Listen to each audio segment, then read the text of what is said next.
Government's also going to fund the training of a new kind of community organiser who will be in local communities tasked with trying to build the social capital in that area, get more people involved in their community and so on. And over the lifetime of this Parliament, the government's going to fund the training of 5,000 across England.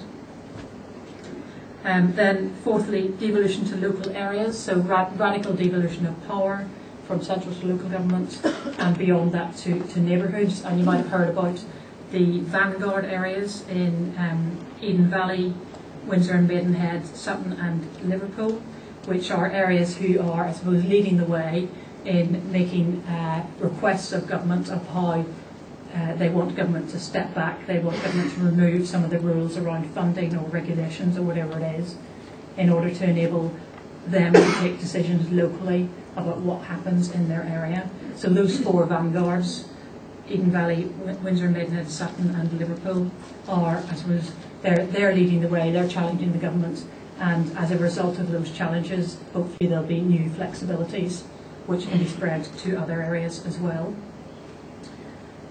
Then fifthly, publication of data. The government's creating a new right to data so that the public can get hold of government data sets and hold government at whatever level to account.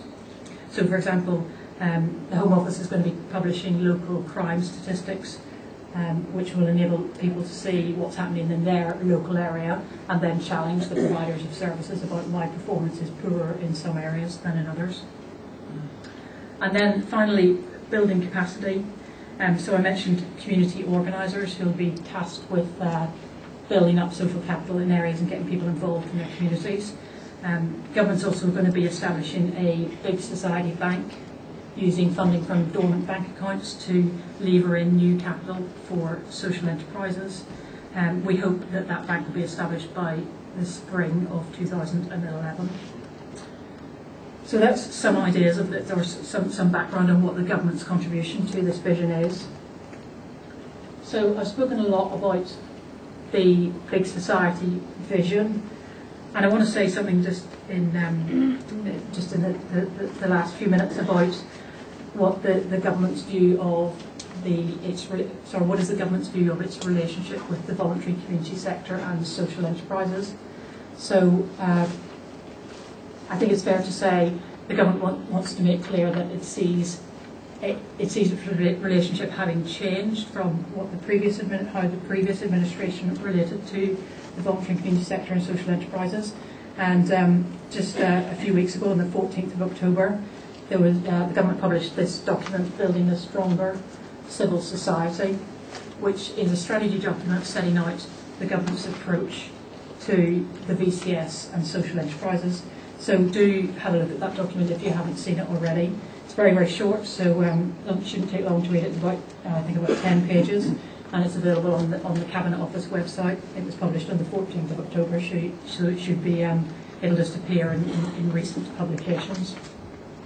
So it sets out the government's vision for the voluntary and community sector and social enterprises, and also demonstrates the commitment that the government has to the sector. The emphasis in that document is on the new opportunities that this new government will provide for the VCS and social enterprises.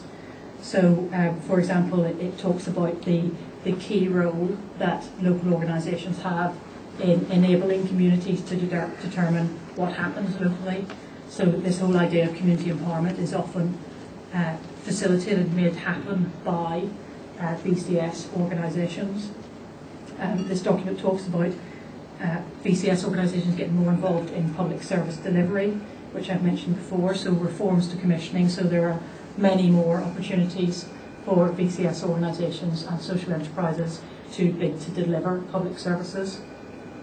The document also talks about the government's aim of getting increased time from people volunteering and increased giving and philanthropy to support the sector. It talks about reducing red tape, reducing some of the bureaucracy that surrounds the VCS to try and roll back the state in that way. And you might have heard that currently there's a bureaucracy task force which sounds terrible actually, bureaucracy task force. It should be getting rid of bureaucracy task force.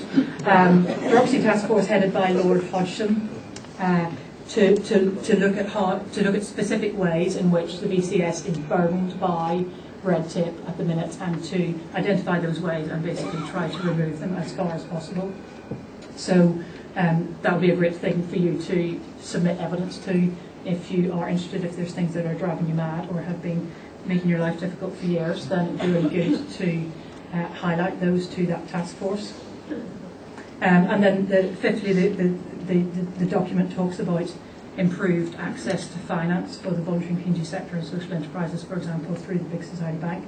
So I'd recommend having a look at that document if you want to see a quick overview of how this government sees its relationship with the voluntary and community sector.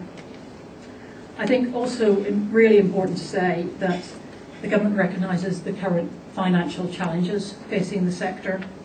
So I was talking to John earlier about the NAVCA conference yesterday that the Minister for Civil Society, Nick Hurd, was speaking at. And at that conference, he launched a couple of documents which I think could be really useful for any of you who are involved in discussions with local authorities, with other local funders about the future funding of the BCS. So there's a document published yesterday called Better Together, and again it's on the Cabinet Office website.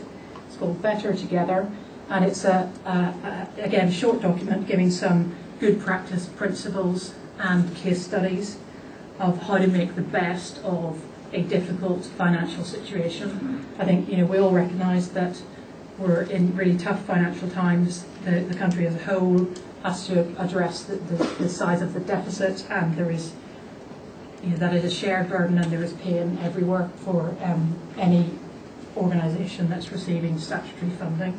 So there is pain there, but there are ways to handle that which I think are better than others. And what this document does is say, here are some good examples of where there's been more open communication, where the sector has been properly involved, where people have been encouraged to work in partnership, and so on.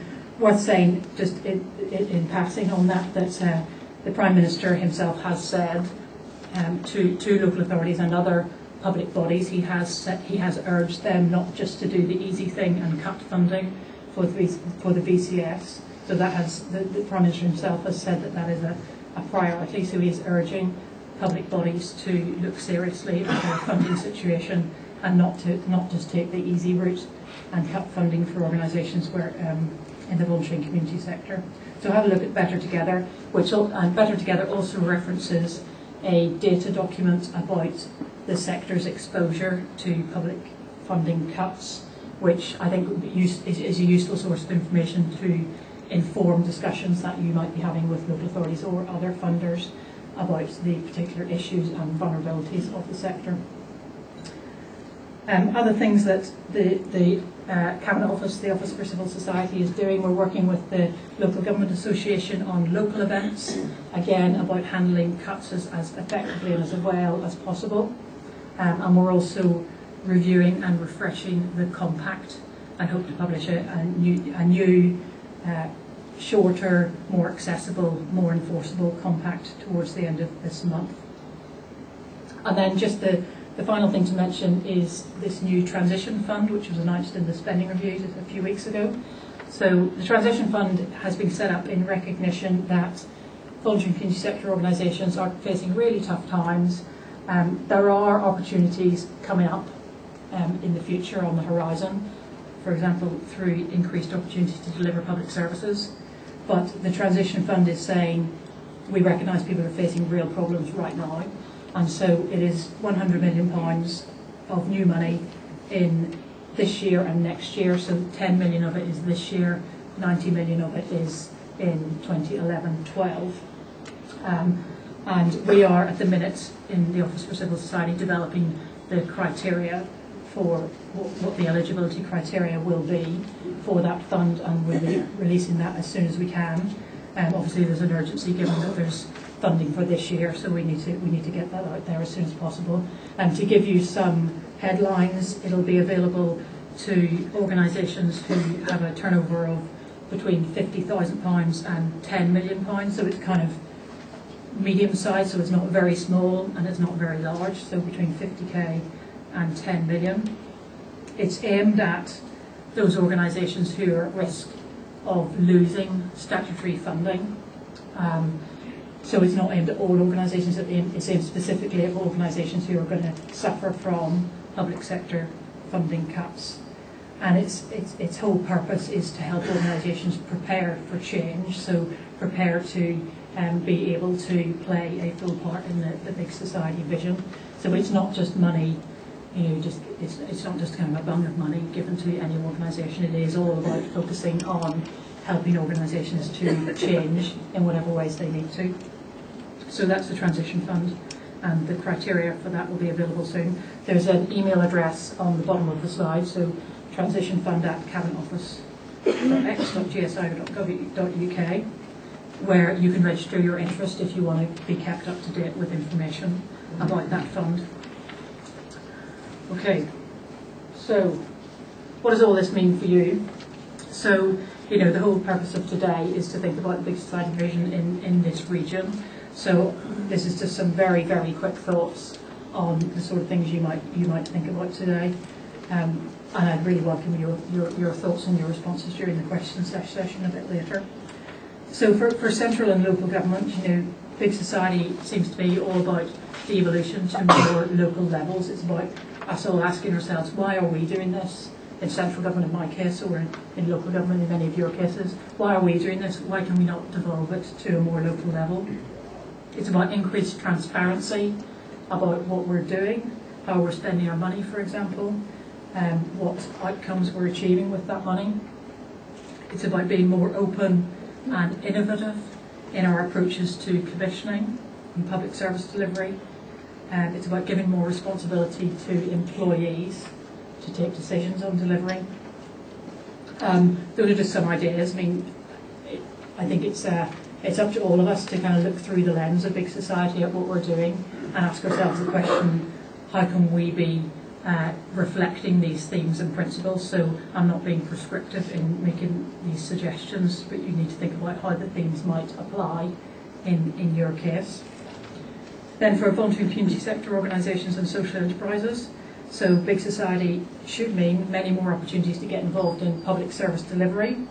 It should mean increased sources of volunteers and of funding from donations from individuals and from philanthropy.